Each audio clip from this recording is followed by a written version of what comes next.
Hi guys, welcome back to the channel. I'm giving you an update on the Golf. It's been quite a while. I've worked on the parts that are off of the car, sanded them, removed the rust. So this video will be grey most of the time. So this is the sanding part and I can't do anything about it, but bear with me. Let's look what I've been up to. Started off with the door, maximum effort to get it on the table. Assessed the condition, looked more closely where the rust was and started to grind it off.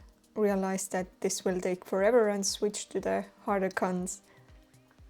This is one nasty job. And finished off with the roll-lock to get the rust out, well, at least the one that came off.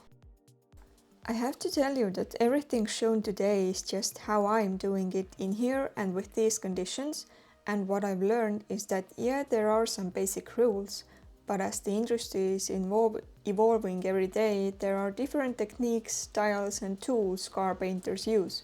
And although I'm in a paint workshop, most of the time I'm firstly trying things out with my Colorado experience or as quick know-how and then try by myself. And if I'm totally unsure, then I will let me teach and show me how to do things. But still, my techniques like how to use sanding machine or putting putty are more of a beginner style.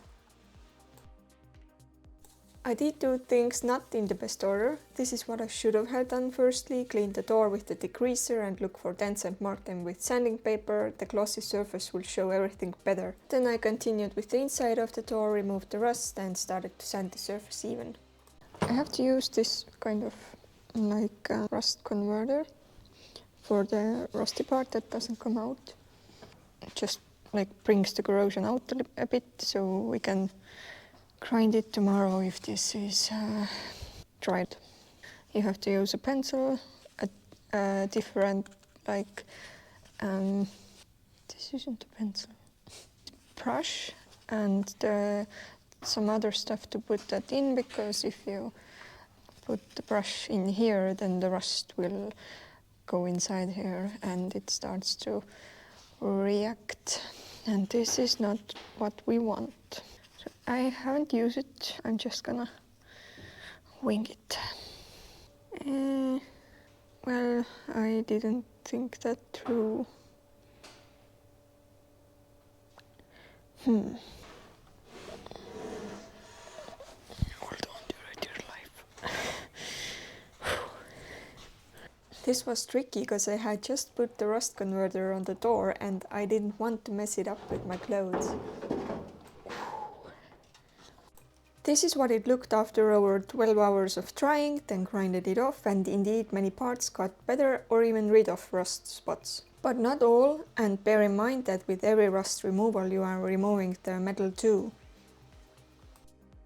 Then I removed the glue remnants with this special rubber disc and cleaned everything that's left with degreaser.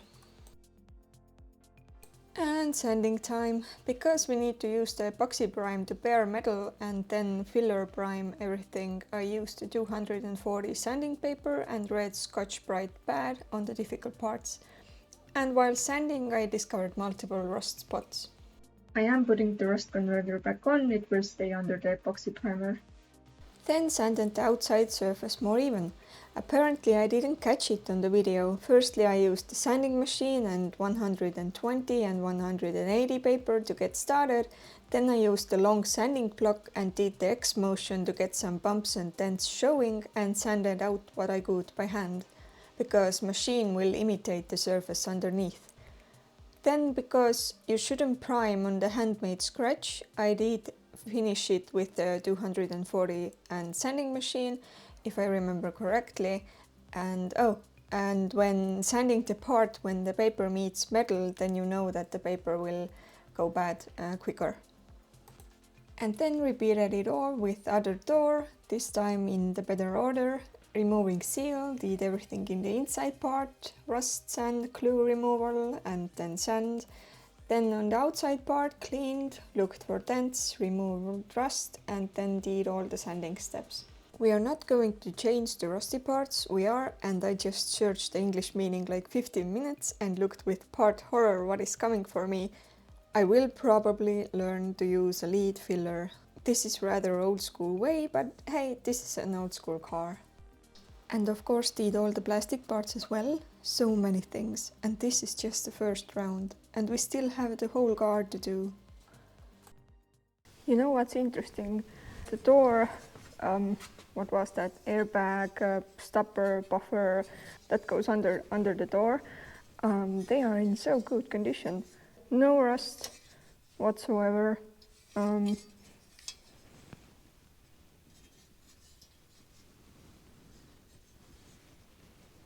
Like new one, and I don't know how, but this definitely helps. It has like this sticker in here, and so it prevents the bolt hole to rust, and pretty successfully, I might say. Yeah, I'm impressed. One work that I don't have to do with the Golf. And well, of course, the new bumpers, rear and back. Rear and back? No, rear and front.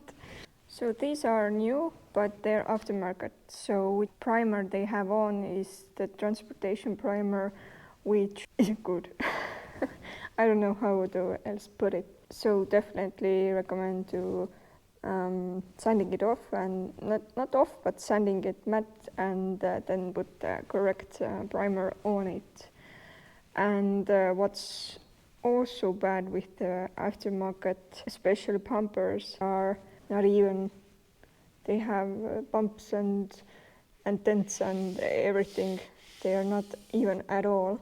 So we are going to try not to overflood it with the putty, and we are going to put the 2 or even 3 layers of primer on it. This would be better just to cover everything with putty. Putty, funny word. We are going to fill it with the putty, and this should look even, and this is going to complete this look. These are so cool. They are brand new, and the crystal black clean look is so me. You might see that they are different, all of them. These ones are more alike, and this one is different. We are going to look what to do with them. We actually like this look the most, so maybe it is an option to sand them and polish them to be lighter, or if we can't do that, then we are going to cover it to be more darker. Imagine like with the old black Golf with cool stickers, cool interior, and then these lights on the bumper. Nice, very nice. Can't wait. As the first bumper doesn't have this line, we decided to cover it. Used 3 different layers of putty. In the first round I had it shown to me. I learned not to stir the putty and hardener, but to patch it. This way there won't be air bubbles in it. And if you ask why I'm wearing the cap and the hoodie, then it's to save my hair. Girl things.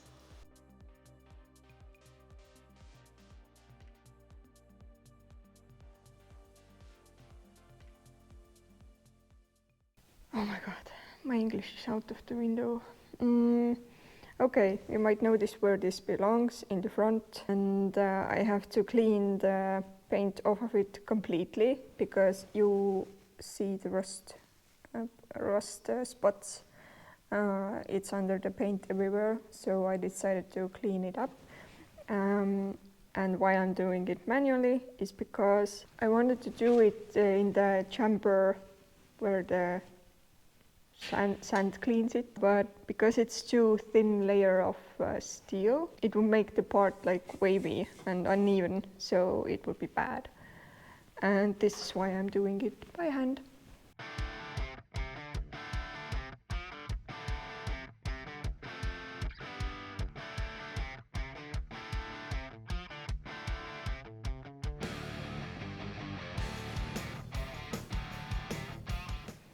A funny story with this hood. This is undone, as you can see. I've already done all the other parts and I was so happy, like, yeah, we can go to the priming part of the work. And then I was just at home looking something up on the internet, and then something came to me like, oh shit, the car has hood also. I had completely forgot it. So it's undone, but when the video gets uploaded, I believe this is done.